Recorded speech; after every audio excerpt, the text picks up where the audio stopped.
Hello everyone, welcome to the new chapter, Deterioration of Concrete Structure. This is the first part in this module. Throughout this video series, we are going to see how does a concrete structure gets damaged, how to repair it, what are the different techniques to repair it, what are the materials that are required to repair it. All these things we are going to see in this video lecture series.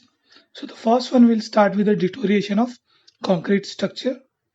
Okay, so basically, deterioration means any damage that happens to the concrete. Over the period of time when concrete is new, it's fresh, and there are no damage, and over the period of time when the life of the structure goes on, there are some damages that are found into the concrete. And in this video tutorial, we are going to see what are these damages. So, the first one, we need to distinguish between defects and damages. So basically, defect is any identifiable unwanted condition that was not part of original intent of the design. So basically, this is honeycombing. This is a one such example of defects. It happens in a freshly laid down concrete. When you are designing a concrete structure, when you are making a structure, you don't intend it. You don't want honeycombing to happen. This is an unwanted thing that happens in a fresh concrete. Let's say you laid down the concrete and within a week you found out there was some error in your construction technique and there are some defects because of that. So that is defect, and deterioration is nothing but a defect that occur over the long period of time. Erosion that you see on the right side of your screen is one such example. Okay, so defect and deterioration, these are two different things. Defects is often found out within a very short period of time, within a days or years, but deterioration takes a lot of time. So the first type of deterioration that we are going to see is called as a scaling. Scaling is uh, referred to loss of surface portion of concrete. So on the surface that you see over there, over here, what is happening? This concrete surface is being chipped away, it is getting removed, and this scaling usually happens because of freezing and thawing cycle of the water. Okay, so this problem is typically caused by the expansion of water due to freezing and thawing cycle. Usually in a rainy season or when there is a increased in moisture content in the vicinity, so what happened, that moisture or that rainwater goes inside your structure, and if the temperature falls below the freezing temperature, then that water get freezes. Okay, and when summer season comes, that ice or that water which is frozen inside your concrete start melting away, and that goes on for over a very long period of time. This water freezes, then again melts down. Melting is called as thawing. So this freezing thawing goes on for years, and because of that freezing and thawing, we know that freezing water expands a little bit, that exerts a lot of pressure onto your concrete, and this kind of scaling is seen onto the surface. Okay, so as I said, scaling happens when hydraulic pressure from the water freezing within a concrete exceeds the tensile strength of the concrete. Okay, uh, it is a physical action that usually leaves aggregate clearly exposed. So basically what happened, when your surface is removed, surface of the concrete wall or concrete structure is removed, your aggregates are exposed. Okay, and that itself may not be a big issue, because some of the concrete, if some of the concrete surface is removed, it's not a really big issue. But actually what happens, when that surface is removed, your aggregate or your reinforcement get exposed to the environment. It may cause alkali aggregate reaction, or it may cause corrosion of your reinforcement. So that is why scaling is not a good thing. Usually it starts with a localized area and then extend to larger area. So usually it starts from a small area, then that's why it is called a localized area. Small area means localized area. Then after that, this disease or this scaling or this deterioration spreads throughout the concrete. Concrete having decent amount of entrapped air can prevent the scaling damage. So entrapped air concrete are the type of concrete in which we intentionally leave air bubble inside a concrete. So those air bubble, what they basically do, they prevent these moisture or harmful gases from coming inside your concrete. They create an air pocket inside your concrete. Okay, so the best way to avoid the scaling is to use air entrapped concrete or paint your structure regularly or do the plastering work.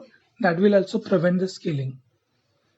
Next one is disintegration. Disintegration is nothing but when your concrete surface start breaking down, that kind of condition is called as disintegration of concrete.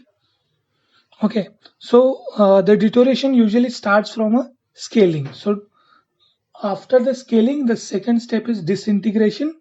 If disintegration is allowed for over a if scaling is allowed, if you don't treat the scaling, so what happened?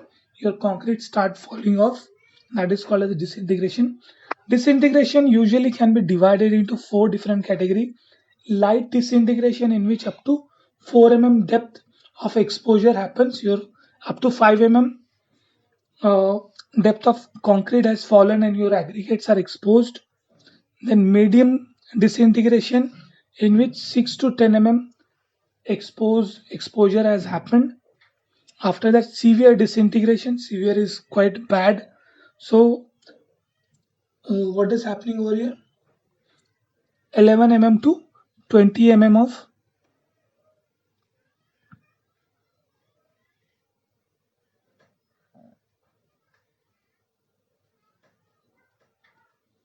So basically what is happening over here, 11 mm to 20 mm of aggregate particles standing out of concrete and few completely lost. So some of the concrete aggregates have also started falling down because your depth of plaster or paint which is there, it is usually up to 10 to 20 mm. So after that your aggregate itself start falling out, and then very severe type of disintegration in which greater than 20 mm has been exposed to the atmosphere.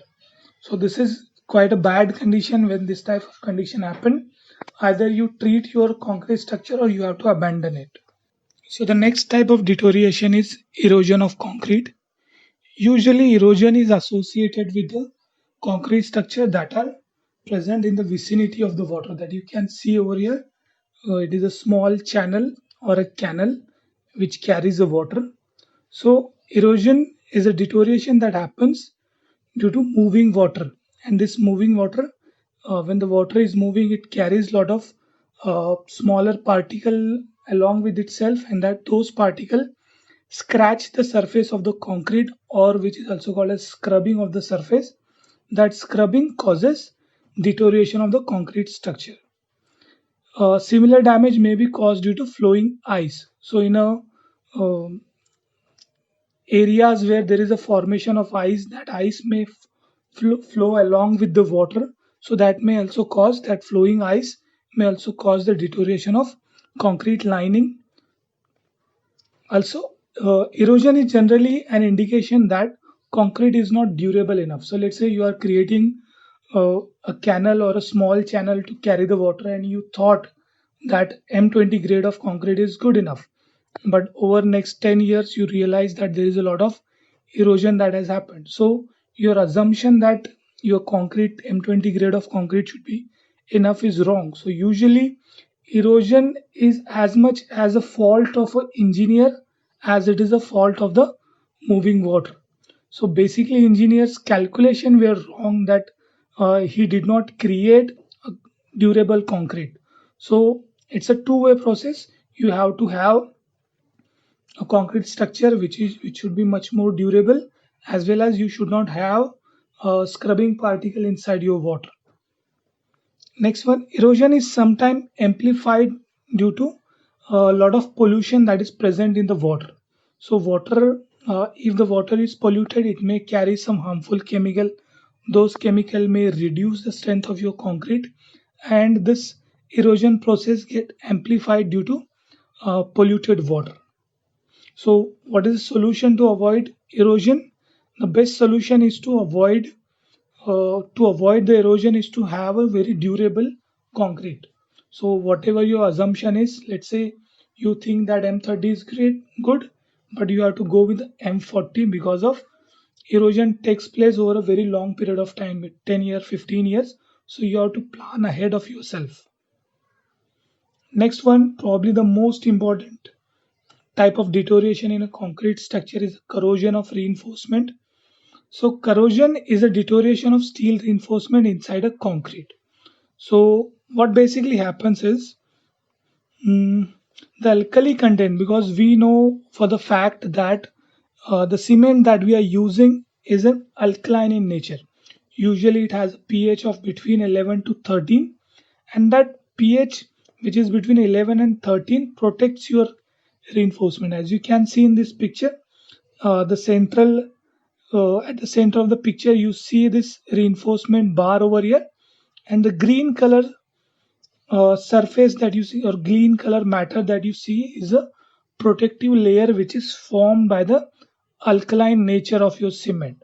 So basically what that protective layer does is it protects your reinforcement, or it protects the water from entering inside, or it protects the oxygen from entering inside your reinforcement band bar and causing the corrosion. So if for some reason, if your alkaline nature, or that is the pH of your concrete, which is between 11 to 13, sorry, if it goes beyond that range of 11 to 13, let's say for some reason your pH of your cement become 10. So because of that, what happened? This protective layer goes away, and that causes the corrosion. Okay, so basically what you need for the corrosion. Corrosion required three different things. First is Fe, that is your iron. Then it required oxygen, and it happens in presence of water. If any of these three is missing, let's say oxygen is missing, usually it happens when your structure is underwater. You will not get any free oxygen, so corrosion will not happen. Even though the structure is totally immersed inside the water, still the corrosion will not happen because oxygen is missing. If you go to a very dry region, let's say you go into the desert, iron is available, oxygen is available, but the moisture is not available, so you will not have a lot of corrosion. So there are three important things that are required you need to keep in mind: iron, oxygen, and water. So in presence of oxygen and water, iron turns into ferrous hydroxide. Okay, so you need to remember this reaction. It is very important. Whenever the question comes in exam, you must write this reaction. Okay, so we have talked about this layer. This is what I was talking about. The alkaline environment of concrete, that is pH between 12 to 13, usually it is 11 to 13, provides the steel with the corrosion protection. So your job is to make sure that this pH does not reduce. For any reason it may be reduced, you have to keep in mind that you do not allow any kind of acidic content to enter inside your concrete. If the acidic content enters, it will reduce the pH. Okay, so this chart you must remember: pH between 12 to 13, your concrete, this is your reinforcement, and this is the protective layer. Yellow color, in the yellow color that you see, it protects your reinforcement. If pH goes below 12, then what basically happens, there is no protective layer, and now your concrete will start corrosion. Okay, so more on corrosion we'll see on next video. Till then, you guys take care.